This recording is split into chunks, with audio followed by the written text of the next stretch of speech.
How's it going, everyone? This is Boots with Snapkeep Arcade, back with another deck guide with Spencer Howland from Constructed Criticism. This week we're going to be revisiting one of our previous deck guides, Selesnya Midrange. Selesnya Midrange got some amazing upgrades with the release of War of the Spark, so this is a deck guide you definitely don't want to miss out on. Spencer, thank you so much for joining Snapkeep Arcade. Let us know about Selesnya Midrange.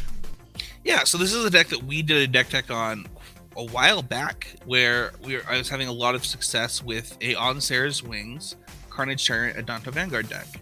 And the deck actually got some pretty sweet new tools. It got Paradise Druid, Gideon Blackblade, and Tolsimir, Friend of Wolves. And I think all three of these cards are pretty freaking strong. I had another podcast listener and co-host of Even Odds podcast, Mason Clark. He's the former co-host of Constructed Criticism also.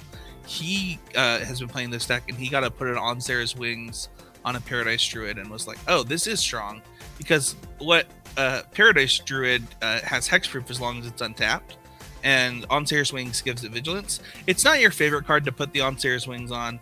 You know, you'd rather do it on an Adanto Vanguard or a Carnage Tyrant, but just that 3/3 flying vigilance lifelink can even help in some matchups. But what was really strong about Paradise Druid is you have this aggressive mid-range deck that used to play Druid of the Cow. And Druid of the Cow is just kind of like there to make your curve work out so that you could cast your Karns earlier, so you could cast your Vivien Reids earlier, so you could cast your Carnage Tyrants earlier. And Paradise Druid fits into the deck so much better because it gets to attack. If you watched my stream this week, I streamed on Saturday, and we just got in with a bunch of Paradise Druids. It was really fun. I think the card is better in decks like this than Druid of the Cow. One of the major weaknesses that we see in introducing the Paradise Druid, though, is that now we have 12 creatures at 1 to 2 mana that have 1 toughness. So our deck gets a lot worse to Goblin Chain Whirler. So if the Gruul decks go back to playing Goblin Chain Whirler, and the mono red decks keep playing Goblin Chain Whirler, this deck could suffer in those matchups specifically. But what it's really trying to do is it's just trying to be an aggressive mid-range deck. Get an Adanto Vanguard down, get down an early History of Benalia or an early Gideon, be earlier and bigger than your opponents, and then just turn things sideways. It gets to race by using On Serra's Wings to really catch up in matchups if you fall behind, and we all know what an On Serra's Wings on a Carnage Tyrant could really do. Tolsimir is really funny. I was talking to Matt Kling, another former coach of Constructed Criticism. He was talking about how it's like both sides of Hot Master of the Fells rolled into one. You get 6 power for 5 mana. The creature gets to come down and fight another creature, the wolf token, and then you gain 3 life. I've taken down larger creatures by attacking with my Adanto Vanguard and giving it indestructible, and then just having the wolf come down and kill something that blocked that Adanto Vanguard, and you get the 3 life back pretty easily. You know, it also just comes down and immediately kills, 2 3s and 1 3s and 2 2s, and it just buffers your life total in a meaningful way. The card's been really, really impressive. One of the key things to learn about that card, though, is that if you're going to trade off either the Tolsimir or the token, always remember to trade off the Tolsimir because it's legendary, and if you draw the second one, you want to be able to play it. Even though the token itself is legendary also, you want to be able to have the new token fight something and be able to cast the Tolsimir without sacrificing both things. You just want to have to sacrifice one of them. There's 2 Shalai in the 75. We've got 1 Shalai in the main and 1 Shalai in the board. I had a Shalai in the board sometime, the second Shalai in the main sometime yesterday.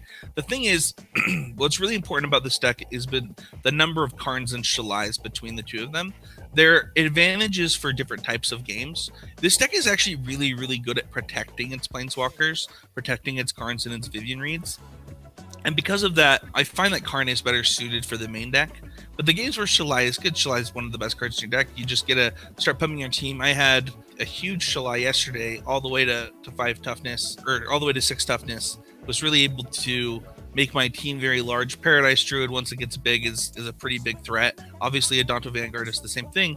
So having all of these mana creatures, those 4 Llanowar Elves and those 4 Paradise Druids, and even those flower flourishes, you just get a lot of mana inevitably, and you really want a way to use that, and Shalai helps out with that in this mid-range deck quite a bit. I think the creatures are pretty straightforward. You use kind of your History of Benalia as a advantage engine. The one thing that this deck has different is it's shorter one removal spell because it now plays the 2 Tolsimir. The Lyras that it was playing were moved to the board so you can make room for those Tolsimir. And I think overall it just got powerful cards to let you play more of an ability you want in the Paradise Druid. The one thing that's been really interesting is Gideon being able to pressure them by attacking and giving your creatures lifelink and indestructible and stuff, while also just being able to, if you get a plus at 3 times, you suddenly have the ability to exile any non-land permanent in play, which is really powerful, and something that's actually come up 3 or 4 times and just led to concessions for my opponents. Karn is good because we kind of talked about how, I mean, you got some expensive stuff, right? You've got your Carnage Tyrants, you've got your Vivien Reids. You really are just looking to just press advantages and protect your walkers while being aggressive. And Karn is a really good walker to have as your cheap walker because you get to keep applying the pressure while plussing Karn because Karn has so much loyalty. And then you're pretty okay with drawing excess lands in this deck with Flourish, with Assure Assembly, with Shalai's plus. And then, you know, eventually you just use all that mana on the cards that you draw with Carnage Tyrant. You know, double spelling is pretty easy in this deck due to the way the curve looks, and getting access lands is just a way to do that.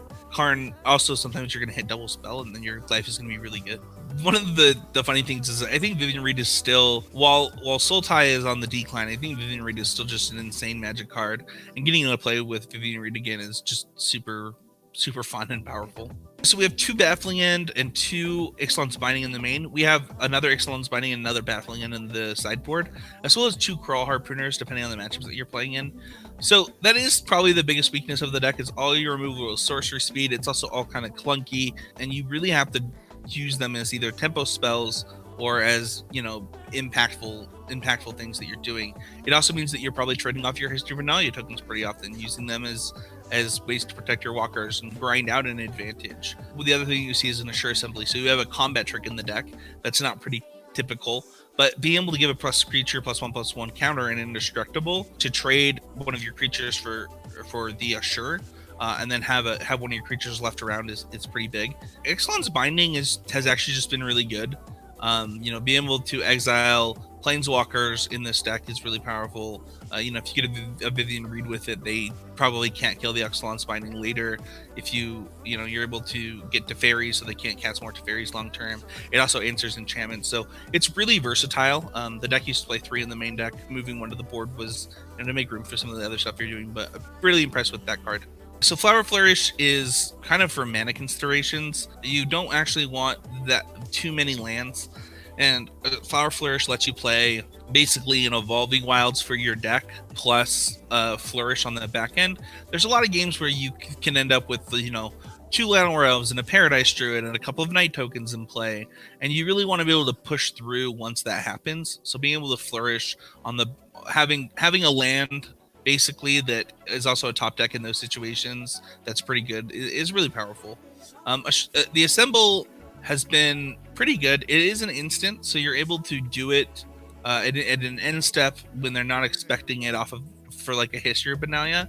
So there's been a lot of games where it's like they think they're okay, and then you assemble when a history is about to go off, and you're putting, you know, 12 power into play at instant speed when they don't see it coming. I think that covers the main deck pretty well. The sideboard is interesting.